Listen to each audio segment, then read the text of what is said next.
সাধারণভাবে বলা হয় যে শীতকালে নাকি গাছের গ্রাফটিং এগুলো করা উচিত নয়, সম্ভব নয়। আমি এখানে এই শীতকালে একটা গ্রাফটিং করেছি, দেখুন।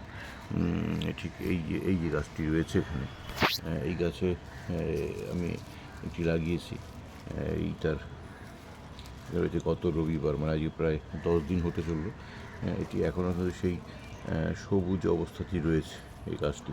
তবে একটা যেটা করেছি, ওপেন রেখেছি, সেই জন্য ওপাশ থেকে সূর্যের আলো আসে বলে এখানে একটা প্রথমত এটিকে প্রোটেকশন দিয়ে রেখেছি, তার উপরে এইটা সূর্যের তাপটা যাতে না আসে সেই জন্য করেছি। এটা রয়েছে, দেখা যাক সফল হয় কি না। আর এটি রয়েছে একটি বেগুনি রঙের জবা। এটি একটি মাল্টি গ্রাফটিংয়ের জবা ফুলের গাছ।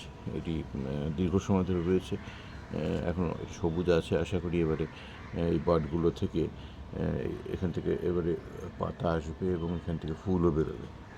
দেখা যাক যে এই মূল বিষয় হচ্ছে এই গ্রাফটিংটা শীতকালে তৈরি করা সফল হয় কি না।